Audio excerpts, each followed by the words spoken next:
50-50 ಅನುಪಾತದಲ್ಲಿ ಸೈಟ್ ಹಂಚಿಕೆ ವಿಚಾರದಲ್ಲಿ ಸಾವಿರಾರು ಕೋಟಿ ಅಕ್ರಮ ನಡೆದಿದೆ ಎಂಬ ಆರೋಪ ಕೇಳಿಬಂದಿದೆ.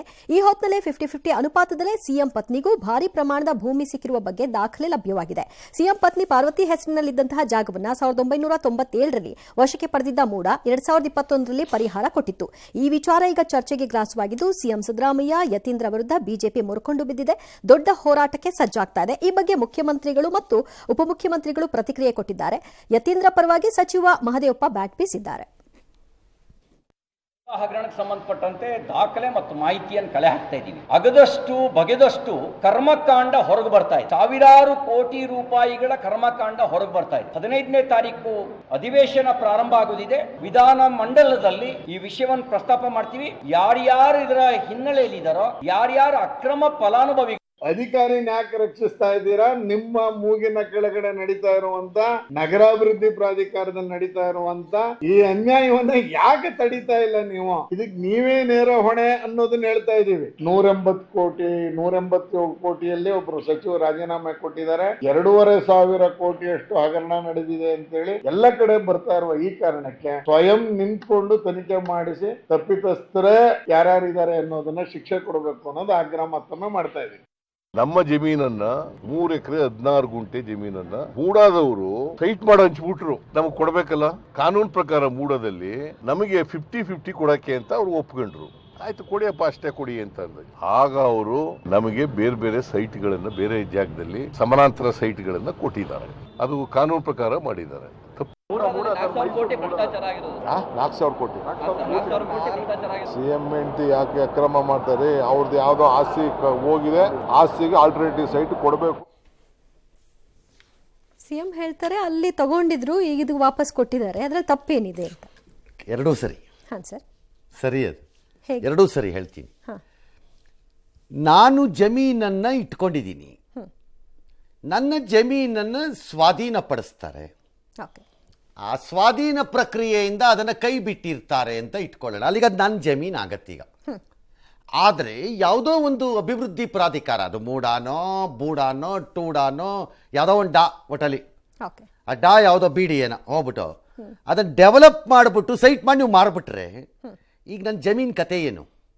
ನಂಬರ್ 2 ಭಾಳ ಕ್ರಿಟಿಕಲ್ ನೆಕ್ಸ್ಟ್ ಪಾಯಿಂಟ್. ಈ ಸ್ವಾಧೀನ ಪ್ರಕ್ರಿಯೆ ಮಾಡಿದಾಗ ಕಾಂಪನ್ಸೇಷನ್ ಕೊಟ್ಟಿರ್ತಾರೆ, ಪರಿಹಾರ.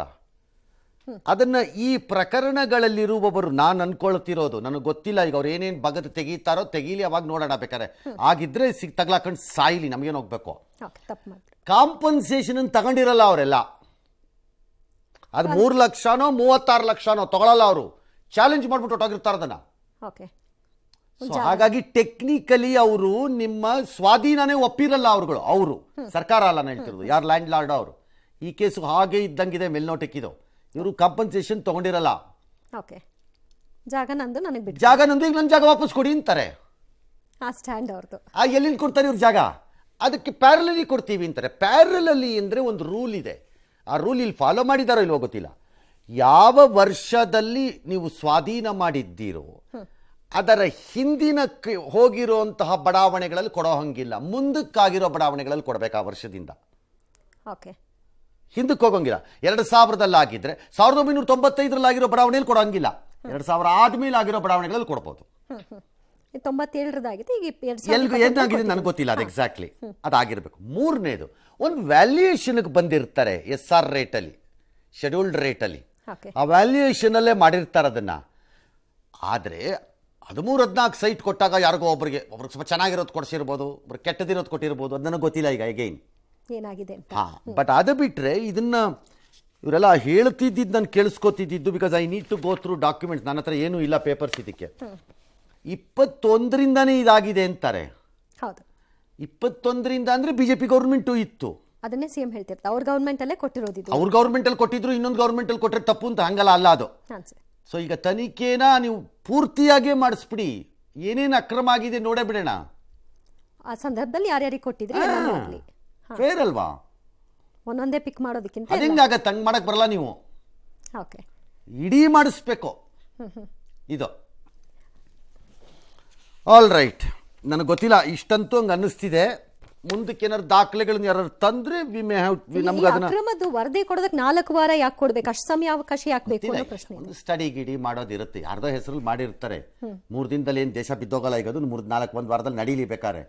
ಬಟ್ ದ ಪಾಯಿಂಟ್ ಈಸ್ ಈ ಪ್ರಾವಿಷನ್ ಇದೆ, ಬದಲಿ ವ್ಯವಸ್ಥೆ ಮಾಡೋದು ಇದೆ. ಆಲ್ಟರ್ನೇಟ್ ಸೈಟು ಮತ್ತೆ ಆಲ್ಟರ್ನೇಟ್ ಲ್ಯಾಂಡು ಈ ಪ್ರಾವಿಷನ್ ಇದೆ.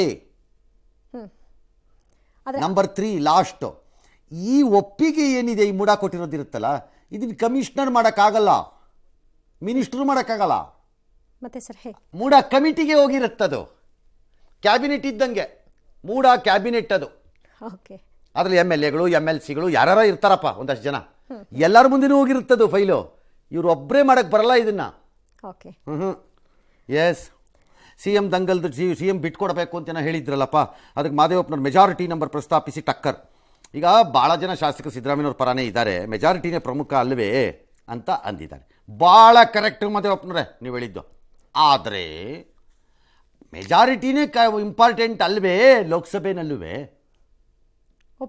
ಒಪ್ಬೇಕಲ್ಲ.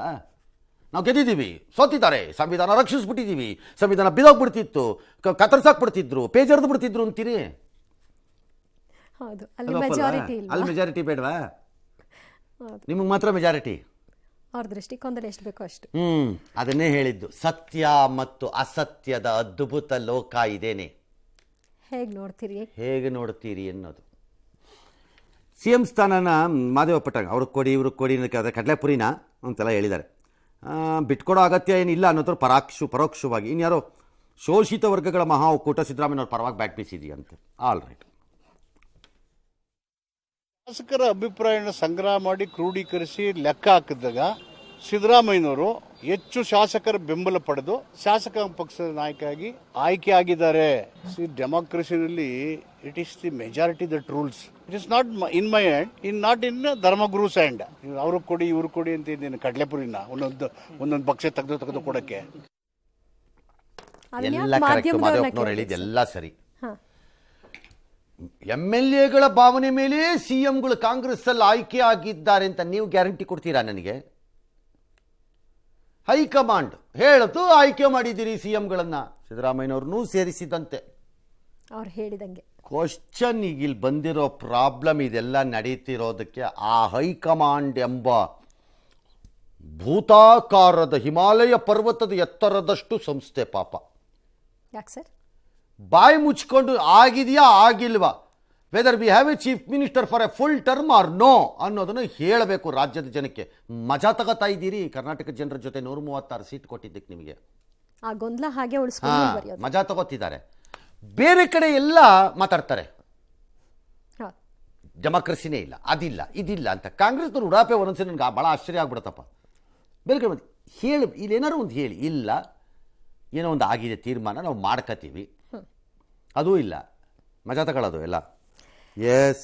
ಕೆಪಿಸಿಸಿ ಅಧ್ಯಕ್ಷರ ಎಚ್ಚರಿಕೆ ಫಲಾನೋ ಏನೋ ಗೊತ್ತಿಲ್ಲ. ಸಚಿವ ರಾಜಣ್ಣ ಮಾತ್ರ ಸೈಲೆಂಟ್ ಆಗಿದ್ದಾರೆ. DK ಶಿವಕುಮಾರ್ ಬಗ್ಗೆ ಕೂಡ ಪ್ರತಿಕ್ರಿಯೆ ಕೊಡೋದಕ್ಕೆ ನಿರಾಕರಿಸಿದ್ದಾರೆ. KMF ಕಾರ್ಯಕ್ರಮದಲ್ಲಿ ಸಚಿವ ರಾಜಣ್ಣ ಮತ್ತು ಮಾಜಿ ಸಂಸದ DK ಸುರೇಶ್ ಭಾಗಿಯಾದರು, ಆದರೆ ಒಬ್ಬರನ್ನೊಬ್ಬರು ನೋಡಲಿಲ್ಲ, ಮಾತನಾಡಲಿಲ್ಲ. ಇದು ಬಣಸಂಘರ್ಷ ಯಾವ ಮಟ್ಟಕ್ಕೆ ಹೋಗಿರಬಹುದು ಅನ್ನೋದನ್ನ ತೋರಿಸ್ತಾ ಇದೆ.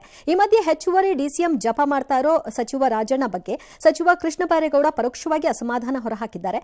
ಚಂದ್ರಶೇಖರ ಸ್ವಾಮೀಜಿ ಹೇಳಿಕೆಯನ್ನ ಆಕ್ಷೇಪಿಸಿದ್ದಾರೆ. ಇನ್ನು ಕೆಪಿಸಿಸಿ ಅಧ್ಯಕ್ಷರ ಎಚ್ಚರಿಕೆಯನ್ನ ಸಚಿವ ಪರಮೇಶ್ವರ್ ಸಮರ್ಥನೆ ಮಾಡಿದ್ದಾರೆ. ಸಚಿವ ಮಹದೇವಪ್ಪ ಮಾತ್ರ 1 ಮ್ಯಾನ್ 1 ಪೋಸ್ಟ್ ಪಾಲಿಸಿಯನ್ನು ನೆನಪು ಮಾಡಿದ್ದಾರೆ. ಬಿಡಬೇಕು ಅನ್ನೋದು ಪಕ್ಷದಲ್ಲಿ ಅನುಭವ ಇರೋರು ಇದ್ದಾರೆ, ವರಿಷ್ಠರು ಇದ್ದಾರೆ, ಅವ್ರು ತೀರ್ಮಾನ ಮಾಡ್ತಾರೆ. ನೋಡಿ, ನಮ್ಮ ಪಕ್ಷದಲ್ಲಿ ವರಿಷ್ಠರಿಗೆ ತಾಳ್ಮೆ ಇರಬಹುದು, ಆದರೆ ಸಮಯ ಬಂದಾಗ ವರಿಷ್ಠರು ಇದನ್ನೆಲ್ಲ ಅವಲೋಕನ ಮಾಡಿ ಒಂದು ತೀರ್ಮಾನ ತೆಗೆದುಕೊಳ್ತಾರೆ. ಸ್ವಾಮೀಜಿಯವರು ಅವ್ರು ಏನಾದರೂ ಹೇಳಬೇಕಂದ್ರೆ ಅವರ ಮಠದಲ್ಲಿ ಕೂತ್ಕೊಂಡು ಅವರು ಪ್ರೆಸ್ ಮೀಟ್ ಮಾಡಿ ಹೇಳ್ಬೋದು. ಪಕ್ಷದ ಚೌಕಟ್ಟಿನಲ್ಲಿ ಕೆಲಸ ಮಾಡಿ ಅಂತ ಹೇಳುವಂಥದ್ದನ್ನ ಹೇಳಿದ್ದಾರೆ ಅಂತ ನಾನು ಅರ್ಥೈಸ್ಕೊಳ್ತೇನೆ. ಅಧ್ಯಕ್ಷರು ಹೇಳಿದ್ರೆ ಕೇಳ್ತೀವಿ. ಯಾವ ಶಿಸ್ತು ಉಲ್ಲಂಘನೆ ಆಗಿದೆ ಅನ್ನೋದನ್ನ ಸ್ಪಷ್ಟವಾಗಿ ಆ ವ್ಯಕ್ತಿಯನ್ನ ಕರೆದು ಹೇಳಬೇಕಾಗುತ್ತೆ. ಆನಂತರ ಮುಂದಿನ ಬೆಳವಣಿಗೆ ಅಧ್ಯಕ್ಷರಿಗೆ ಬಿಟ್ಟಿರೋದು. ಈಗ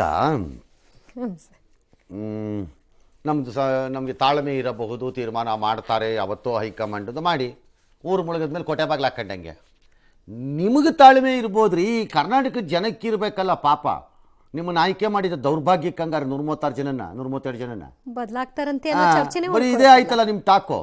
1 ವರ್ಷ ಆಗ್ತಾ ಬಂತು, you still don't have a clue developmental ಆಕ್ಟಿವಿಟೀಸ್ಗೆ ಫಂಡ್ ಎಲ್ಲಿಂದ ಬರಬೇಕು ಅನ್ನೋಕ್ಕೆ. ನಿಮ್ಮ ಹತ್ರ ಇನ್ನೂ ಕ್ಲೂ ಇದ್ದಂಗೂ ಇಲ್ಲ, ವೆದರ್ ಇಟ್ಸ್ ಬೆಂಗಳೂರು ಅಥವಾ ಬೇರೆ ಕಡೆ ರಾಜ್ಯದಲ್ಲಿ ಎಲ್ಲೇ ಆಗಲಿ.